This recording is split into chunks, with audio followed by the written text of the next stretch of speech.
किस्से क्रांतिकारियों के, वतन पे मर मिटने वालों की दास्तान।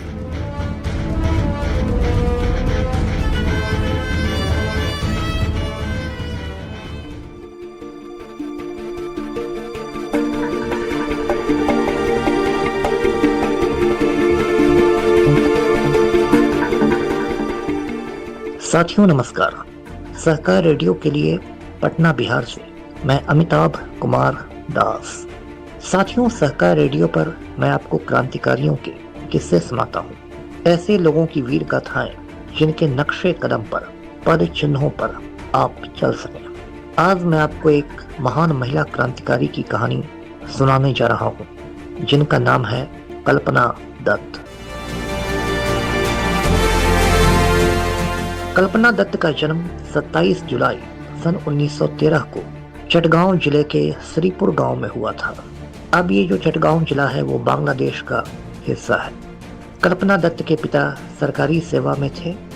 कल्पना दत्त बचपन से ही पढ़ने लिखने में तेज थीं और 1929 में 1929 में उन्होंने चटगांव से ही मैट्रिक की परीक्षा पास की। इसके बाद उन्होंने कलकत्ता के बेथ्यून कॉलेज में दाखिला लिया। बेथ्यून कॉलेज में कल्पना दत्त की कुछ ऐसी सहेलियां बनी जिनके विचार क्रांतिकारी थे, जिनके ख्यालात इंकलाबी थे। इन सहेलियों में बीना दास और प्रीति लता वदेदार के नाम उल्लेखनीय है। इन सहेलियों का साथ पाने के बाद कल्पना दत्त क्रांति के रंग में रंग गई और उन्होंने वैज्ञानिक बनने का अपना सपना छोड़ दिया।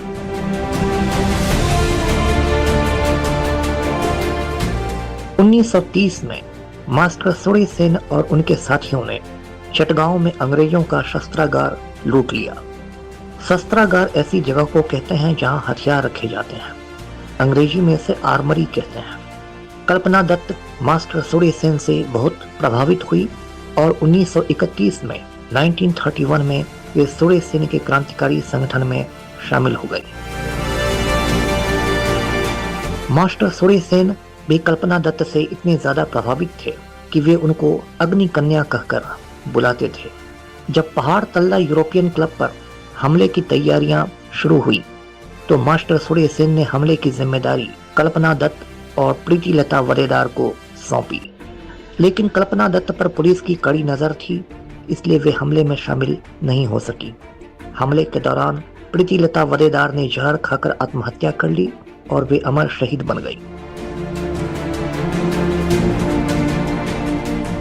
फरवरी सन 1933 को मास्टर सूर्य सेन और कल्पना दत्त दोनों को पुलिस ने घेर लिया। मास्टर सूर्य सेन गिरफ्तार कर लिए गए और अनेक यातनाएं देकर उन्हें फांसी पर लटका दिया गया। लेकिन कल्पना दत्त किसी तरह भागने में सफल हो गई। 3 महीने बाद कल्पना दत्त को भी गिरफ्तार कर लिया गया। उन पर मुकदमा चलाया गया और उन्हें हिजली जेल में बंद कर दिया गया। हिजली जेल में कल्पना दत्त की मुलाकात अपनी पुरानी सहेली बीना दास से हुई। बीना दास ने कलकत्ता यूनिवर्सिटी के एक समारोह में बंगाल के गवर्नर की हत्या की कोशिश की थी और इसी सिलसिले में वे जेल में बंद थी। हिजली जेल में कल्पना दत्त ने कार्ल मार्क्स और लेनिन की पुस्तकों का गहन अध्ययन शुरू किया और धीरे धीरे वे पक्की कम्युनिस्ट बन गई। कल्पना दत्त ने ये महसूस किया कि कोई कम्युनिस्ट ही सच्चा देशभक्त हो सकता है।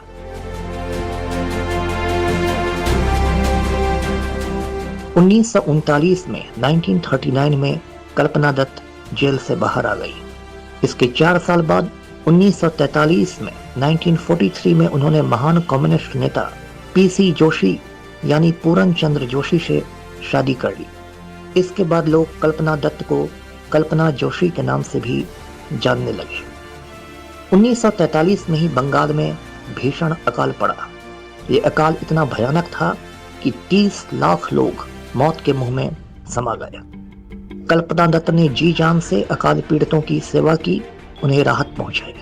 सन 1946 में 1946 में कल्पना दत्त ने कम्युनिस्ट पार्टी के टिकट पर चटगांव से चुनाव भी लड़ा, लेकिन इस चुनाव में वे सफल नहीं हो सके। कल्पना दत्त ने आजीविका के लिए इंडियन स्टैटिस्टिकल इंस्टीट्यूट ज्वाइन कर लिया और फिर रिटायरमेंट तक उन्होंने इस संस्थान की सेवा की। कल्पना दत्त के 2 बेटे थे, एक का नाम था चांद और दूसरे का नाम था सूरज। चांद जोशी जाने माने पत्रकार हुए। उनकी पत्नी माननी चटर्जी ने चटगांव कांड पर इंग्लिश में एक बेहतरीन किताब लिखी है, डू एंड डाई। यदि कभी मौका मिले तो इस किताब को जरूर पढ़िए। कल्पना दत्त का इंतकाल सन 1995 में 1995 में हो गया। सन 2010 में एक हिंदी फिल्म बनी, खेले हम जी जान से। ये फिल्म चटगांव कांड पर आधारित थी। फिल्म में अभिषेक बच्चन ने मास्टर सुरेसेन का किरदार निभाया और दीपिका पादुकोण ने कल्पना दत्त की भूमिका निभाई। मौका मिलने पर इस फिल्म को भी आप जरूर देखिए। तो ये थी साथियों कल्पना दत्त की अमर कहानी। कल्पना दत्त को हमारा क्रांतिकारी सलाम। फिर किसी क्रांतिकारी की दास्तान के साथ मैं हाजिर होऊंगा। तब तक अमिताभ कुमार दास को आज्ञा दीजिए। नमस्कार।